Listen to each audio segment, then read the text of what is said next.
Adrienne, thank you so much for joining us and welcome back to AERZEN Talks, one of our favourite guests. And congratulations on being the central figure of this documentary, which is very exciting about.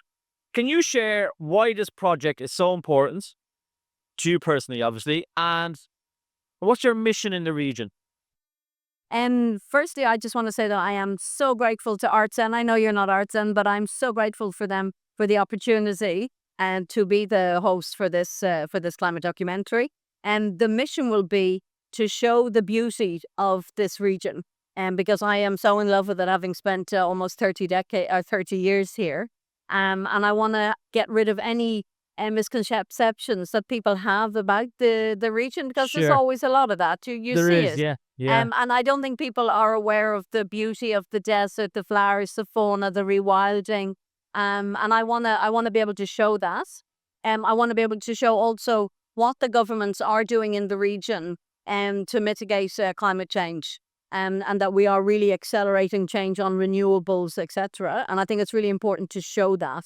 And that they are aware of the fact that this region is set to warm faster than other regions. So I want us to be an example to other countries. We need to stop looking to the US, we need to stop looking to Europe, and we need to just concentrate on what we can do here and then showcase it to the rest of the world. So that's why I'm really excited about doing this. Just a side question. What's your favourite? If you had to pick one spot in the region to send someone, where would you send them? Oh, am I allowed to that? To just one spot. Well, to what is now Al Ula. Yeah, which I know I remembered from the early 90s as being like the area of Madain Salah. Beautiful. So amazing. Yeah.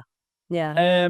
How does this documentary reflect Sustain Global's approach to accelerating sustainability solutions and supporting the UAE's net zero 2050 target, but while highlighting the Middle East leadership to inspire climate change across the region and globally? Well, Sustain Global is my company, Yeah. and my company is me.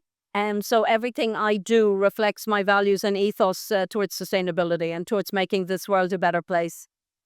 So for me, I mean, I'm highlighting and I'm trying to show what the homegrown impact SMEs are doing here in the country. Yeah. Because I believe that we have going to have a huge impact on decarbonisation and getting us towards net zero.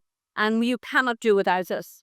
You can't be without us. We're 90% of the backbone of the economy. We need that bit more support. We need to get up onto the supply chains, and they need to just see what we can do and have a look at all the smart, easy solutions. It's not just all about AI. I mean, I love digital. Don't let me, I love technology.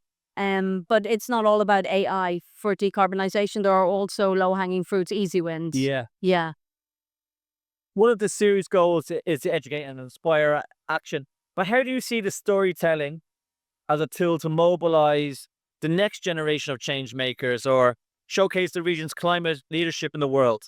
So I think what I want to do is tell real stories here of real people. So, I in fact, I found somebody the other day who used to live in Al Jazeera Al Hamra, which is the old village down in Ras Al Khaimah. It's known as the Ghost Village. Yeah. So this girl I met, Amazing. her grandmother, she said would love to talk to us because, of course, they've seen significant changes in the Yeah. climate as well, right? Yeah. So, and I want to go into Saudi and, talk to people, maybe there's still some Bedouin left.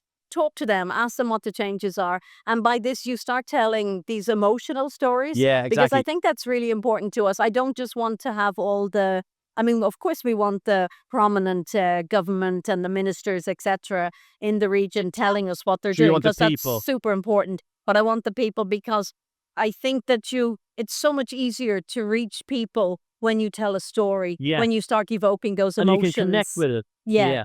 And I Yeah. think that's really important. Yeah. So that the storytelling is really It's important, exciting. which will help us to hopefully then educate, because people would be like, wow, yeah, you're right. Things have really changed. So what can I actually do? You're more like I think as well, if you can hear a story that's someone who's a real person who's been there, if governments speak, we listen or we don't listen. But if it's a real person who's been, you kind of connect them and go, oh wow, they've been through that. That's Yeah, exactly. Yeah. It amazing. makes you start thinking. It makes you start thinking a bit more. Yeah. I mean, that's really that whole storytelling and the educational part, as we were calling it, the scope 5. Yeah. That is for me like the main part of doing this documentary, is to get the word out. I mean, you see all these climate documentaries and, from David Attenborough and Jane Goodall and what, they're all trying to evoke emotions in people, when you see in order to get their message across. And I think that's what we will do as well. It's really important.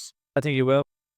From your perspective, what role is partnerships and collaborations between startups, industry and government play in driving measurable climate impact and demonstrating the Middle East's innovative solutions globally? Enormous. I mean, for me, and I always talk about partnerships and collaborations because they are the only way forward for us collectively to achieve our goal of climate change and climate justice, because we need to, also look to poverty, hunger, to what's going on in other regions in the global south as well. So I think it's just really important that we highlight all of the issues that are going on, which we will, and then be able to show the rest of the world what we're doing here. Yeah. Which I think is really important. And lastly, what message do you hope viewers, policymakers and industry leaders that we have here today take away from this series about climate action, regional leadership and a human side of sustainability?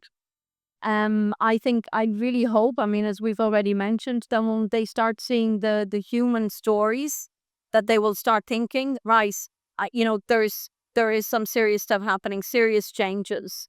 I mean, I've talked to people recently who've been, local people who are saying it's 10 to 15 degrees warmer now than it was when they were growing up. Really? Right. So there's serious stories. They've noticed the change. Yeah, they've noticed the change. And this is happening. I mean, we know the region's going to heat up. So how do you keep us habitable, right? Because that's really, really important. Habitable and sustainable, right? Because we know what's happened. I love my planetary boundaries. And we just crossed the seventh one. We've 2 left. So it's imperative that we start working. The message I want to get out is that everybody, big and small, can make significant change. Every small action you take makes a big change. And so through this, I want the education and the storytelling so that they say, oh, I can do this. That's an easy solution. And to show the easy solutions as well as the hydrogens, the renewables, the big tech decarbonization issues. So we all have our part to play. Everybody, the collective, 100%. So I am super excited to be part of this. Absolutely. It's a dream. I'm very excited to watch this documentary that comes out. I know you're going to do an amazing job. Inshallah. Inshallah. And thank you again for joining us. Brilliant. Thanks a million. Thank you. See you soon. Thanks.